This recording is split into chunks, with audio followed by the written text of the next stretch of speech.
A body of mass 2 kg, initially at rest, moved under the action of an application horizontal force of 7 Newton on a table with coefficient of kinetic friction 0.1. Number 1, work done by the applied force in 10 seconds. Work done by the friction in 10 seconds. Work done by the net force on a body in 10 seconds.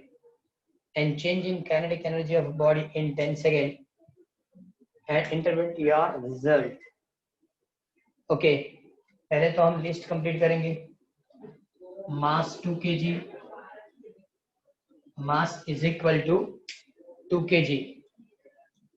Okay, उसके बाद force 7 newton, मतलब capital F external force 7 newton.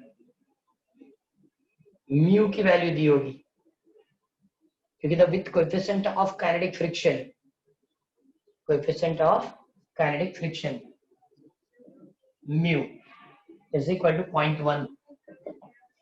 Mu is equal to 0.1.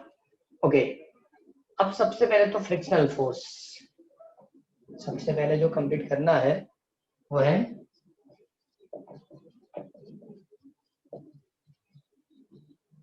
जिसको small F करके मैं लिख रहा हूं.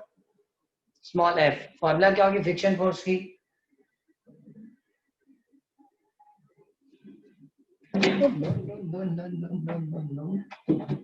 Just a minute.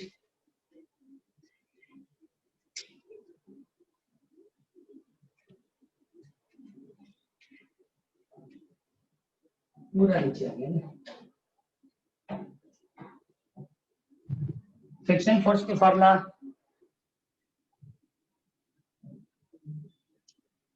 Fifth chapter में कंप्लीट किया था. Friction force UMG. USN. F is equal to mu n. UMG. UMG. सभी फ्रिक्शन फोर्स की कॉमन फॉर्मूला होती है F is equal to mu n. Kinetic के तो म्यू के, स्टैटिक के तो म्यू एस, म्यू आर, लेकिन म्यू एन. लेकिन जब ऑब्जेक्ट स्टेडी होती है तब म्यू एम जी लिख सकते हैं. क्यों? ये वेट और ये नॉर्मल फोर्स दोनों इक्वल होंगे. एम जी ओके, म्यू की वैल्यू हमको पता है 0.1. मास 2 kg, मास कितना होगा 2 kg. जी की वैल्यू इन लोगों ने दी, मतलब हम लिखेंगे जी इज इक्वल टू 9.8 मीटर पर second square. So multiplication is ये 0.98 into 2 1.96 Newton. So apply force is 7 Newton.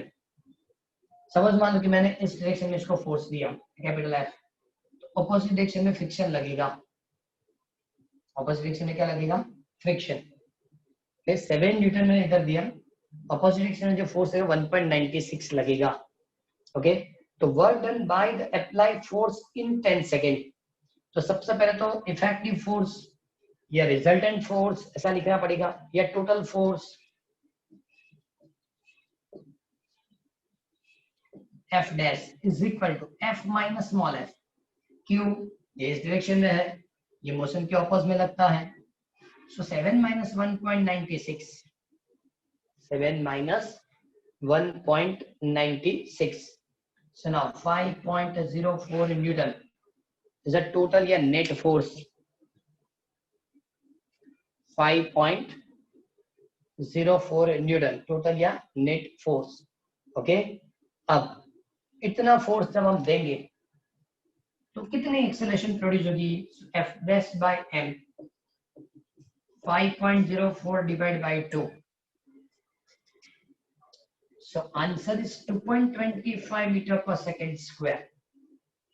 2.25 metre पर सेकेंड स्क्वायर. ओके, हमको वर्क कैलकुलेट करना है तो उसके लिए पहले डिस्टेंस चाहिए. अब देखो पहले इनिशियल स्टेडी था, तो इनिशियल स्टेडी होता है तो v0 इक्वल टू 0. एक्सेलरेशन हो गया.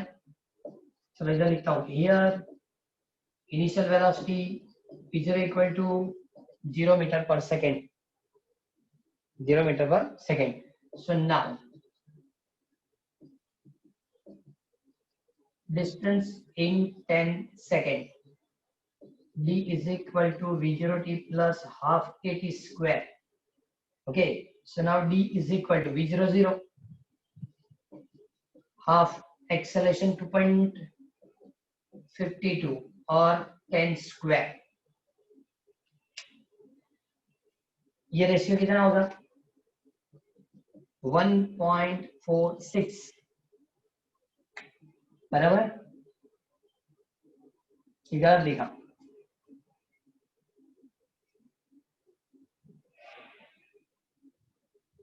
1.26 into 100 into 100. So distance traveled by object 126 metre 126 metre. इसका मतलब इतनी इंफॉर्मेशन हमको पहले कैलकुलेट करनी थी और अब हम एक एक करके सभी क्वेश्चंस की आंसर देंगे. फर्स्ट क्या लिखा work done by the applied force F into D. कितना फोर्स अप्लाई किया 7 न्यूटन. डिस्प्लेसमेंट कितना हुआ 126. कैलकुलेशन क्या होगी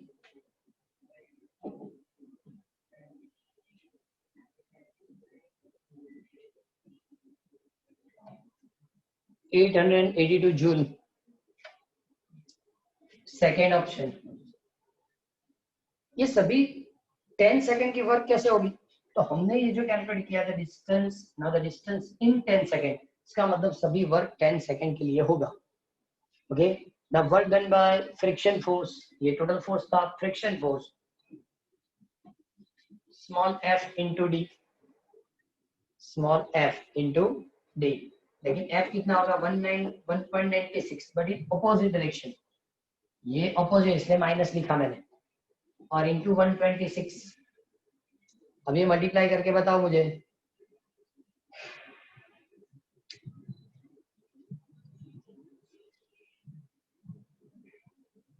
इस मल्टीप्लिकेशन के answer -246.96. -246. Okay so -247 Newton sorry joule चलेगा approximation. Okay, now the third option.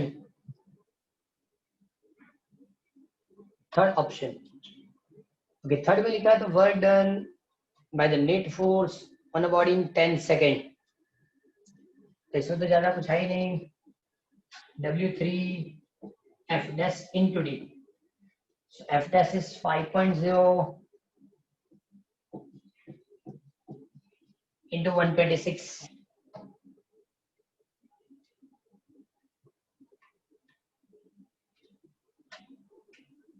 635.04. 635. 635.04.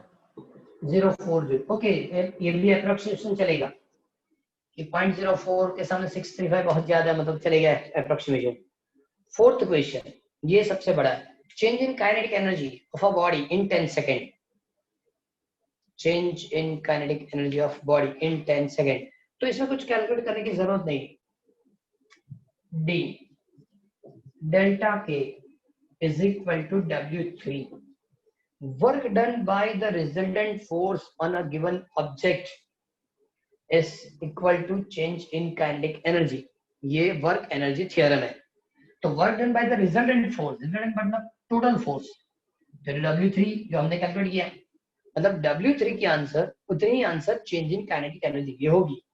Okay and that is equal to 635 joule. 635 joule. उसने आंसर के इंटरप्रिटेशन में भी यही लिखा है. The work done by the net force on a body equal to the change in kinetic energy. वरना क्या होता इनिशियल वेलोसिटी इसकी 0 थी. एक्सेलरेशन आपको पता है. So v equal to v0 plus at. आप कैलकुलेट कर सकते हैं गलत नहीं है. v equal to v0 plus at. Initial velocity 0 acceleration कितना है 2.52 into 10 तो वेलोसिटी क्या आएगी 25.2 मीटर पर सेकेंड. तो initial velocity 0 final velocity 25.2 metre पर second. Change in kinetic energy और एक मेथड से कंप्लीट कर देखो delta T is equal to 1/2 m common v square minus v0 square 1/2 mass कितना दिया था, मास कितना दिया था 2. Okay now the 25.2 whole square minus 0 square to cancel, so 25.2 whole square check करो कितना आ रहा है 25.2 whole square. आंसर क्या है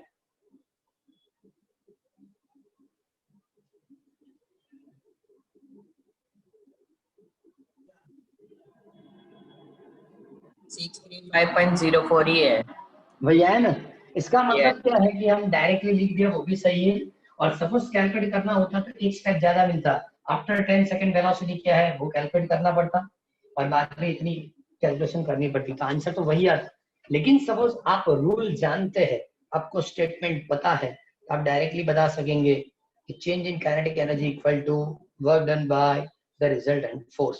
पता चल गया, तो इतनी सारी कैलकुलेशन करने की जरूरत नहीं होगी, मतलब ये हमको कैलकुलेट करने की जरूरत नहीं होगी, डायरेक्टली जो लिखा वो आंसर सही है. ये मैंने आपको मेथड बताई, सपोज आप इस तरह से कैलकुलेट करेंगे तो भी गलत नहीं है. फिर एक्सरसाइज नंबर सेकेंड.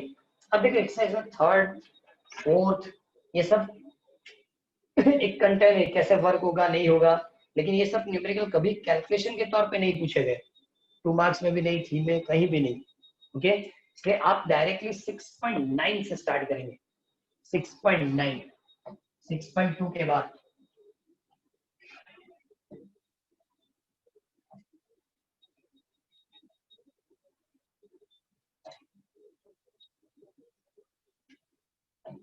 एक्सरसाइज 2.9 के बाद सॉरी 6.2 के बाद 6.9.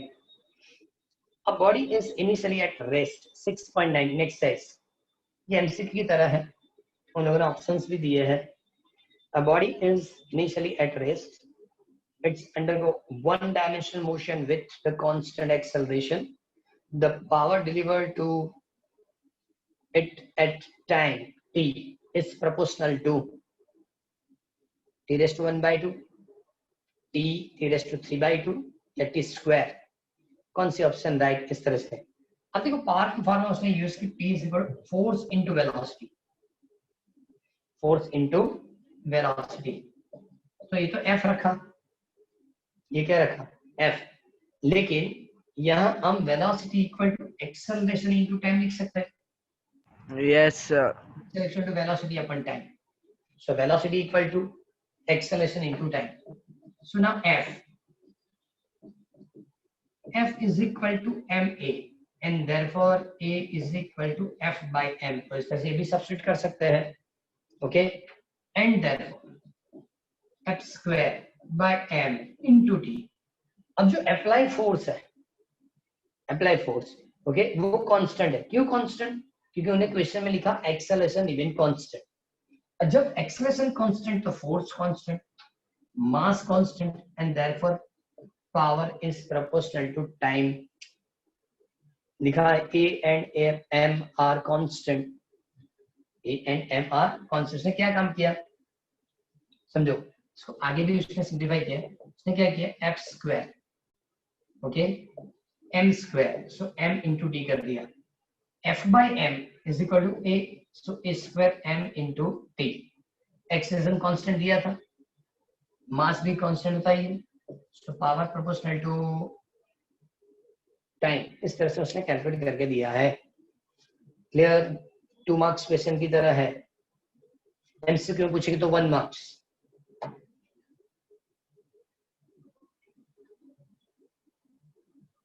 Okay similar question 6.10. Similar question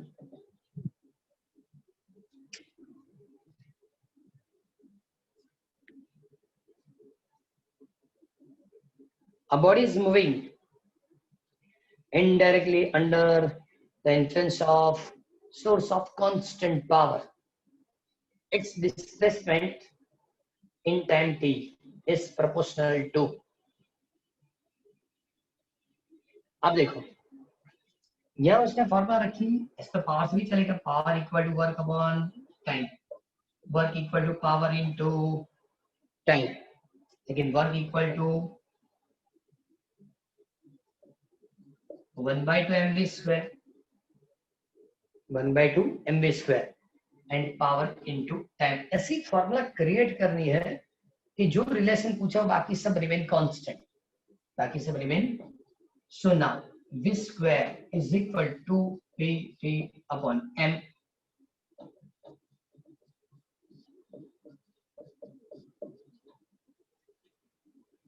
clear? तो उसने क्या पूछा था वो हमको कंप्लीट करना है। X displacement in time t, okay displacement हमने वेलोसिटी कंप्लीट की है। चलो एक और काम करना पड़ेगा, z dx अपॉन dt इसको velocity 2pt upon m, okay 2pt upon m। चलो ये जो पोर्शन है इसमें इसके dx ये उधर ले जाओ, इन square 2p by m remain constant and p is to 1/2 मैंने सेपरेट कर लिया, इसको स्क्वायर रूट से बाहर रख दिया और इनटू क्या लिखेंगे dt, ये dt उधर मल्टीप्लाई कर दिया, 2p by m remain unchange मतलब ऐसे रह दिया, t से बाहर t को बाहर कर दो मतलब t is to 1/2। क्यों? इसको इंटीग्रेट करना पड़ेगा इसलिए दोनों साइड इंटीग्रेट करो, dx integration root 2p by m t raised to 1/2 into dt, okay so this integration is x, constant value यहां से बाहर कर दो, constant value क्या है 2p by m, so integration t raised to 1/2 into dt। कौन सी formula से complete होगा इंटीग्रेशन? इंटीग्रेशन की फॉर्मूला याद है, t raised to n dt is equal to t raised to n plus 1 upon n plus 1। So now t raised to 1/2 dt, so t raised to 1/2 plus 1 upon 1/2 plus 1 and that is equal to t raised to 3/2 upon 3/2, so 2/3 t raised to 3/2 इतनी integration होगी। So now x equal to 2p by m t raised to 2/3 t raised to 3/2, okay हमको तो ज्यादा कुछ करना ही था, ये सब रिमेन कांस्टेंट है। So now x proportional to t raised to 3/2, clear? Sir ये दर्पण में दूसरी मेथड है ऑल्टरनेटिव, वो क्या है? उसके अंदर क्या किया है? P इक्वल कुछ नहीं किया, वही तो प्रेस पावर, ऐसे पावर से स्टार्ट किया जैसे हमने पावर से ही किया था, सिमिलर पावर वाली मेथड इसने यूज की, ओके वहां इंटीग्रेशन करने की जरूरत नहीं होती, देखो वहां भी इसको इंटीग्रेट करने की जरूरत नहीं है। P is equal to force into velocity, clear? तो इसको लिखेंगे ma एक्सेलरेशन इनटू टाइम, तो एक्सेलरेशन इज इक्वल टू, क्योंकि m स्क्वायर t हुआ, ओके तो square is equal to p upon क्या होगा m into t and therefore acceleration is equal to, अब उन्होंने क्या किया कि ये जो कांस्टेंट एक्सेलरेशन है x equal to mu t लेके आ रहे हैं, v0t ऐसा होना चाहिए, क्या होना चाहिए v0t plus half at square, लेकिन इसमें पहले इनिशियली रेस्ट है तो x ये तो 0 हो गया 1/2,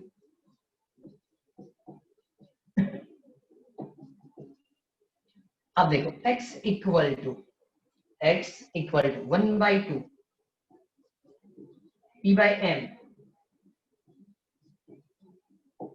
t square t raise to 1/2 ऐसा लिख सकते हैं, स्क्वायर रूट से मैंने उसको बाहर कर दिया, इसको स्क्वायर रूट से क्या कर दिया बाहर। अब चेक करो तो इसको क्या लिख सकते हैं 1/2 root p by m t raise to 2 minus 1/2, ये दोनों के बीच में कौन सी रिलेशन है? डिवीजन, ये दोनों के बीच में कौन सी रिलेशन है? डिवीजन की, और डिवीजन की रिलेशन है तो ये सबट्रैक्ट होगा, so 1/2 p by m t raise to 3/2 and therefore x proportional to without integration. ये आंसर विदाउट इंटीग्रेशन. मैंने इंटीग्रेट इसलिए किया कि ये मेथड ज्यादा मतलब यूज होती है एमसीक्यू में, तो इंटीग्रेट कैसे हो जाए वो आपको पता चल जाए. ये विदाउट इंटीग्रेशन है. आंसर तो इक्वल होगा x proportional to t raised to 3/2. Clear? Okay sir. Okay, now next is a 6.11.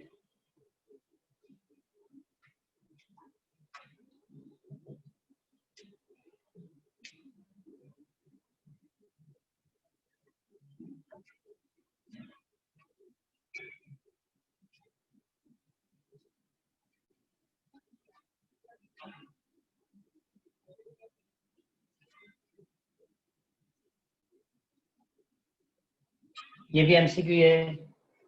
A body mass लिख के दिया है नहीं, देखो सिर्फ और सिर्फ उसने फोर्स दिया. Move along the z axis and the coordinate system is subject to the constant force F. F दिया minus I caret plus 2j plus 3k, not k but 3k. और यूनिट लिखना है तो ब्रैकेट करके Newton लिखना है. Unit लिखना है तो ब्रैकेट करके न्यूटन. फिर आईजे क्या है? Unit vector along the x y and z axis on a system respectively. What is the work done by the force in moving the body a distance of 4 meter along z axis. मतलब displacement भी दिया 4 metre along z axis, मतलब k करें. along y axis तो 4j करें. along x axis तो 4i करें. ऐसे कंसीडर करना पड़ेगा. okay, so now work f into d and the dot product in terms of ij की करें. so fx dx,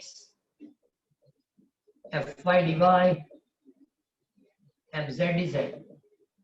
so fx equal to -1, dx 0. देखो ये -1, लेकिन यहाँ i तो है ही नहीं. ये 2, यहाँ y नहीं मतलब 0, 3. so answer is 12 joule. ये 0 12 जूल. ओके, और ये तो स्केलर है, मतलब 12 जूल से ज्यादा कुछ बताने की जरूरत नहीं. लेकिन सपोज इसी न्यूमेरिकल के अंदर डिस्प्लेसमेंट ऑन y एक्सिस बता होता तो आंसर क्या होता? 4 metre displacement, 4 metre displacement on y axis. Answer क्या होता?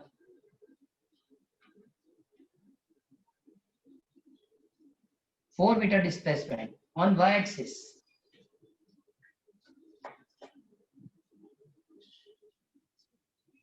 सपोज मान लो कि आपको z बताया तो आपने क्या लिखा? k carat. y एक्सिस बताया तो क्या लिखते? 4j carat. 4j कैरेट लिखते तो 4 यहाँ नहीं लिखना पड़ता, यहाँ लिखना पड़ता. ये 4j कैरेट होता तो i मतलब -1 0. 4j कैरेट है तो 4 into 2 मतलब आंसर क्या होता? 8. सपोज x एक्सिस पे होता तो 8 जूल होता, 8 जूल. लेकिन यही डिस्प्लेसमेंट x एक्सिस पे होता, x पे, तो यहाँ 4i करेक्ट, तो यहाँ 4 लिखना पड़ता तो -4 जूल. क्या होता? -4. क्लियर? तो एमसीक्यू सिंगल वही रहेगा, लेकिन चेंज क्या हो आपको पता चल जाएगा.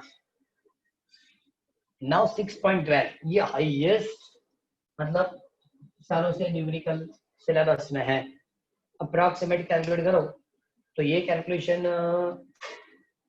1995 से मेरे ख्याल से न्यूमेरिकल होगा सिलेबस के अंदर. कौन सा? 6.12. क्या लिखा? An electron and a proton are detected in a cosmic ray experiment. The first with the kinetic energy 10 kilo electron volt, मतलब proton, sorry electron. First मतलब electron. इसकी kinetic energy क्या दी? 10 kilo electron volt. And the second with the 100 kilo electron volt, which is a faster, the electron or the proton. Question दिया है, दोनों के लिए मास भी लिख के दी है और एक कन्वर्जन भी दिया. इलेक्ट्रॉन वोल्ट की कन्वर्जन दी, क्योंकि हमको पता है कि वर्क या एनर्जी की यूनिट क्या है? वर्क या एनर्जी की यूनिट क्या होगी?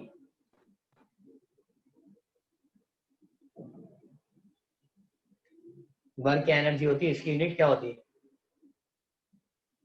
अभी तो लिखा था न्यूमेरिकल में। Work calculate, joule. Joule joule work calculate करेंगे तो क्या लिखेंगे? जूल। ओके, लेकिन फर्स्ट टाइम ये यूनिट थी इलेक्ट्रॉन वोल्ट।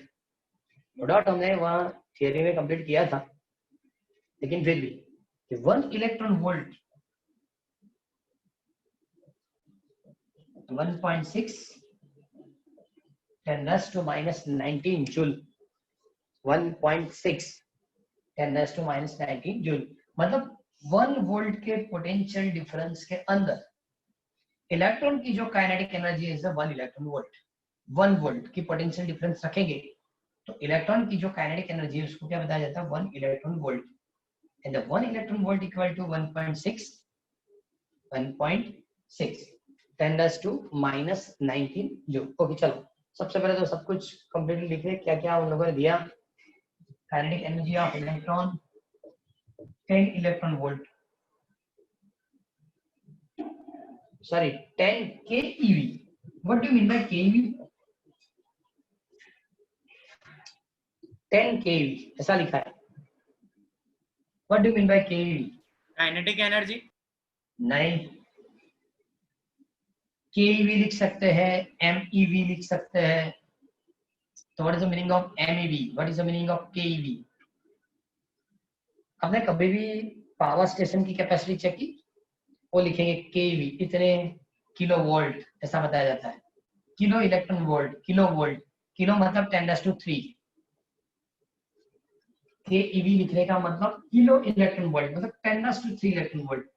यहाँ लिख के दिया 10 केवी मतलब 10,000 electron volt, 10,000 electron volt. MeV लिखेंगे तो मिलियन इलेक्ट्रॉन वोल्ट। ये सब कन्वर्जन है, केईवी एमईवी इस तरह से कन्वर्ट होता है। तो यहाँ उसने क्या लिखा? 10 kV.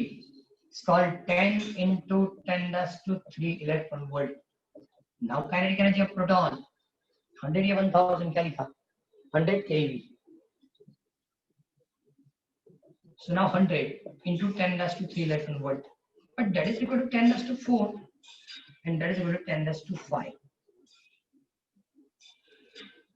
10⁻⁴ and 10⁻⁵. सब इसको जूल में कन्वर्ट करना है तो क्या लिखेंगे? 1.6 10⁻⁻19 into 10⁻⁴। ये किस हो गया? जूल में। इसके लिए क्या लिखेंगे? 10⁻⁵ into 1.6 10⁻⁻19 तो किस में कन्वर्ट हुआ? जूल में। ऐसे तो इसके आंसर की जरूरत नहीं, पूरी कन्वर्जन में लिख रहा हूँ। मैंने डायरेक्टली जब आप न्यूमेरिकल करेंगे तो पता चलेगा, डायरेक्टली आप केवी रखेंगे तो भी आंसर हो जाता है। ओके, तो ये मोटिवेशन क्या होगी? 1.6 10⁻⁻15 जूल 1.6 10⁻⁻15 कंप्लीट। ओके, अब मास लिखना बाकी रह गया। ठीक है, मास ऑफ प्रोटॉन 1.66 या 67 10⁻⁻27 kg। mass of electron so 9.11 10⁻⁻31 kg बराबर। अब देखो उन लोगों ने क्या पाया? दोनों की एनर्जी दे दी है तो दोनों की एनर्जी की फॉर्मूला लिखेंगे। एक kinetic energy of proton is equal to sir किसी का माइक चालू है, आवाज कट जा रहा है।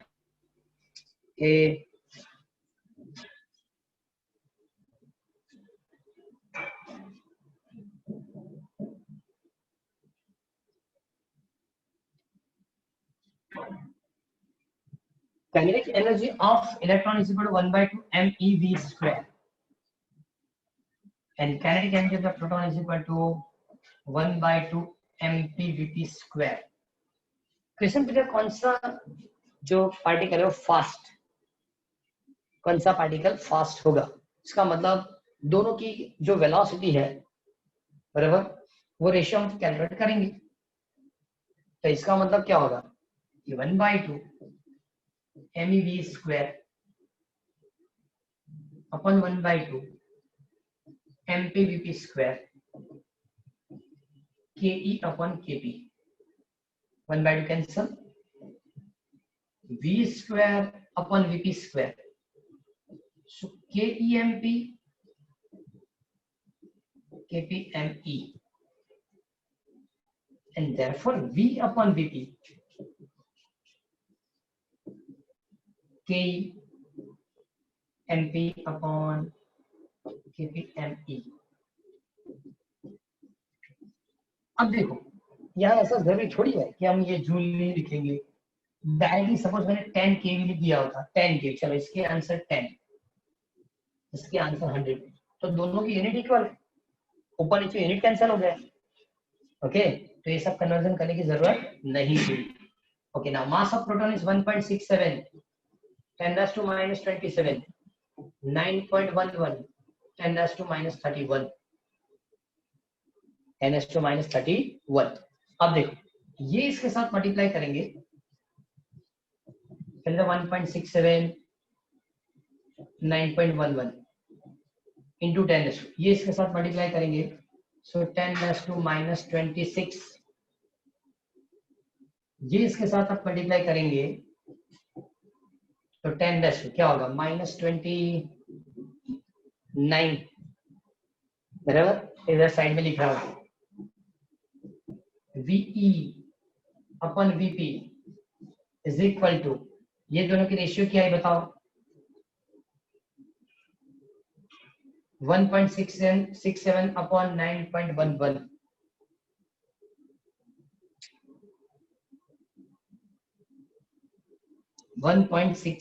अपॉन 9.11 रेशियो क्या है?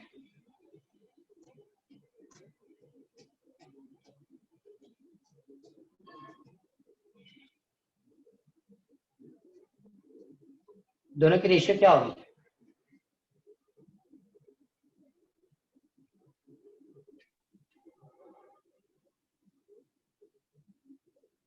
1.8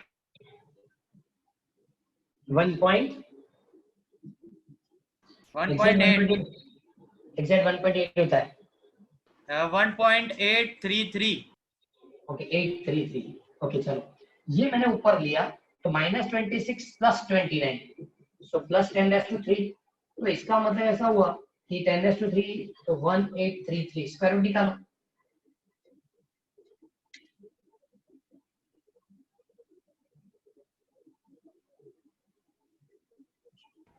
इनके आंसर में कुछ गड़बड़ लग रहा है।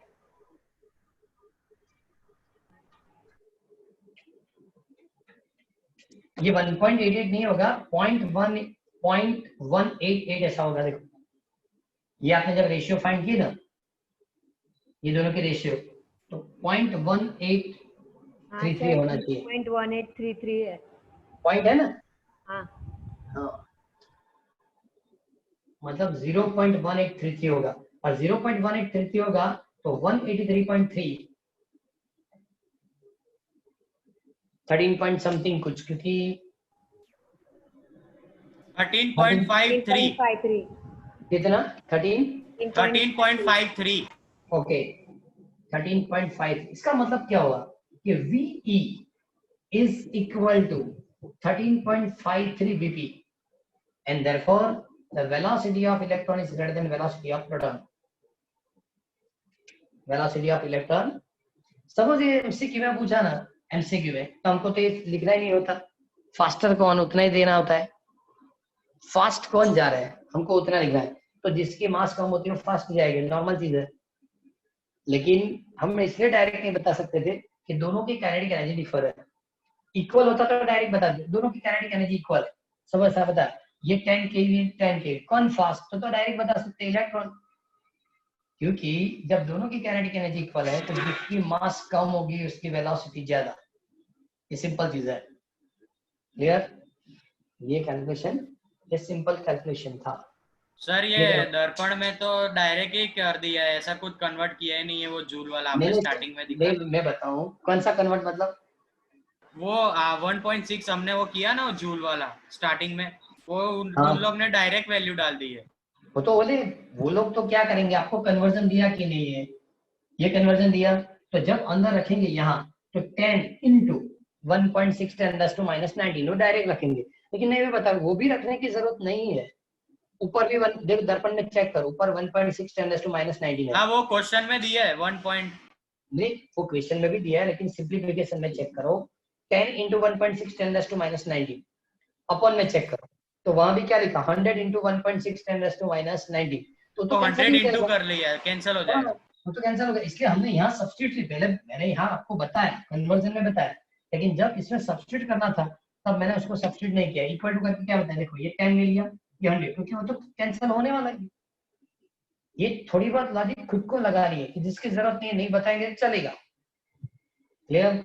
तो सर ये अगर कौन से मार्क में पूछा जाए ऐसे न्यूमेरिकल, 2 ऐसे मार्क्स? न्यूमेरिकल 3 मार्क्स में होंगे, ये 3 मार्क्स में होंगे। इसमें क्या है, मैं क्या बता रहा हूँ कि आप सपोज कुछ कैंसिल भी करते हैं, लेकिन वो लॉजिकल होना चाहिए। वो क्या होना चाहिए, लॉजिकल। मैंने पूरा सिंप्लीफाई करके क्यों दिया पता है, कि आपने गलती से भी ये पावर देखो 10⁻³ है, ओके, ये हाँ मल्टीप्लाई करने के बाद ही स्क्वायर रूट निकल सकता है। अब किसी ने गलती कर दी, इसका स्क्वायर रूट निकाल दिया और बाद में क्या रखेंगे 10⁻³ नहीं। वो तो सर 10⁻³ पहले करना पड़ेगा ना, फिर स्क्वायर हाँ, रूट। ये 2 4 6 ऐसा होगा तब जाके स्क्वायर रूट होगा, वरना नहीं होगा। या पहले आपको मल्टीप्लाई कर देना है। मतलब सिंप्लीफिकेशन के रूल आप प्रॉपरली जानते हैं ना, तो आपका आंसर गलत नहीं होगा। Okay okay sir. Okay, last numerical आज का भी, क्योंकि आज 6 हो जाएंगे। 6.13 मतलब last numerical. Raindrop of radius 2 millimeter fall from the height of 500 meter above the ground. It's fall with a decreasing acceleration. क्यों डिक्रीजिंग, क्योंकि जो एयर होती है वो रेजिस्टिव फोर्स देगा, इसलिए एक्सेलरेशन डिक्रीज होगी until at the half its original height 500 से 250 तक। इसकी हाइट क्या होती है डिक्रीज तक इसकी एक्सेलरेशन क्या होगी, डिक्रीज होगी until at the half its original height it's attain its maximum speed and move at uniform speed thereafter.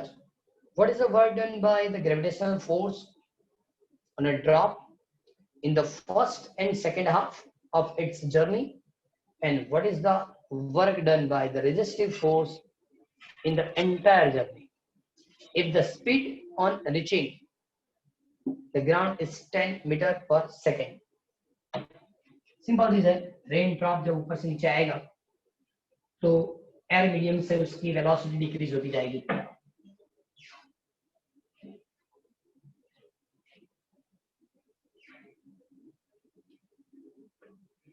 अब सबसे पहले लिखा कि work done by the gravitational force in first half, तो वो तो पोटेंशियल एनर्जी होती है। क्या होगी पोटेंशियल एनर्जी,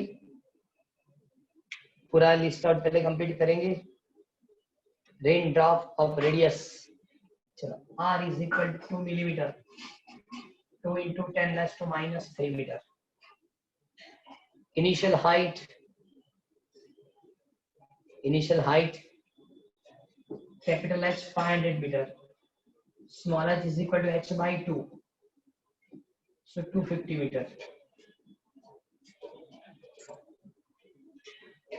और कुछ दिया, वेलोसिटी दी होगी, कौन सी velocity, v is equal to 10, v0 equal to 0, 10 metre पर सेकेंड। फाइनल इनिशियल क्या होगा 0, क्योंकि रेन ड्रॉप फ्रीली फॉल होता है। g is equal to 9.8 metre पर सेकेंड स्क्वायर, इतना हम यूज करेंगे। बाद में देखते हैं किसकी जरूरत पड़ी तो वो लिखेंगे इधर। mgh, work done by the gravitational force during first half। First half इसलिए मैंने स्मॉल h रखा और यहाँ भी small h equal to h/2 किया है। क्लियर? लेकिन एक प्रॉब्लम है, मास तो दिया ही नहीं, मास दिया नहीं, तो हम क्या करेंगे, mass density equal to mass upon volume. and therefore mass equal to volume into density. Okay, volume of spherical shape is pi r cube. हाँ, ये सब पूरा कंप्लीट करेंगे तब जाके work done by the gravitational force in first half मिलेगा. Okay, एक चीज बाकी रही, density. What is the value of density of water?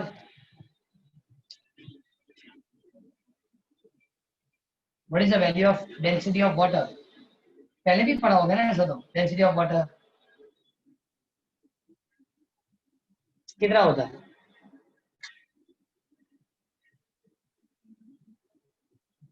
Density of water 997 kilo kg per meter cube.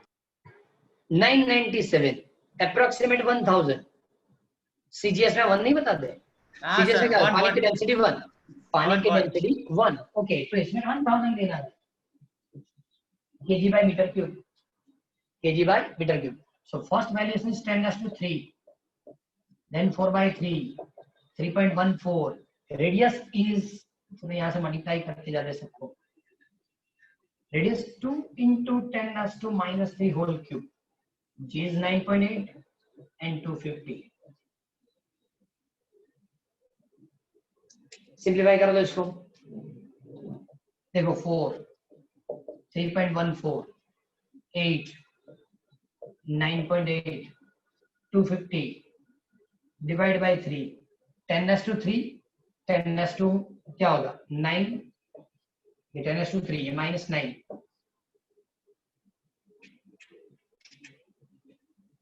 Simplify करके दो.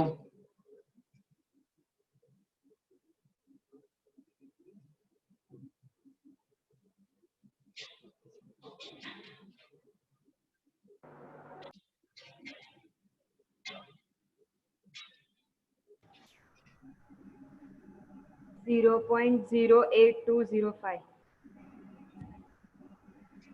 0.0 8205. 0.08205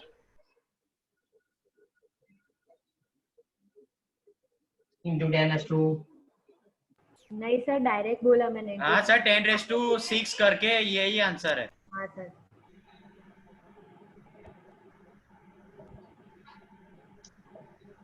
ये पूरा मल्टीप्लाई करने के बाद. हाँ, नहीं, 10⁻2 मल्टीप्लाई करने के बाद है. ओके, तो डायरेक्टली इसको तो कोई ज्यादा डिफरेंस नहीं है, मतलब 0.082 जूल लिखेंगे तो भी चलेगा. 0.082 जूल लिखेंगे तो भी चलेगा. क्लियर? Okay sir. ये जो वर्क है, मेरी बात सुनो, ये work done by gravitational force in first half, तो वो चेंज इन काइनेटिक एनर्जी बराबर होगा. Change in kinetic energy equal to work done in first half.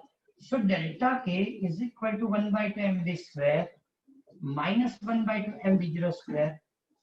Okay, ये वही होगा, तो ऐड कर दो, आंसर हो जाएगी. क्या लिख सकते हैं?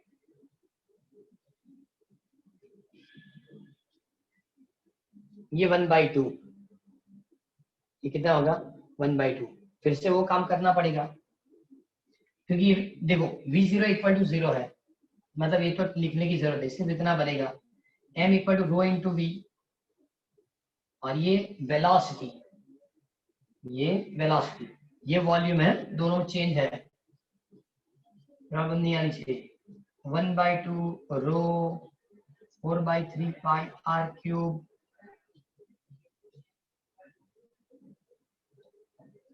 अगेन डेंसिटी 10⁻3, 4, 3.14,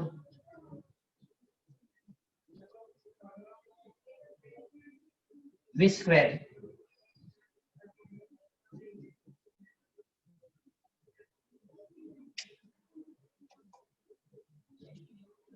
इसमें ज्यादा क्या है, 2 यहाँ कैंसिल हो सकता है.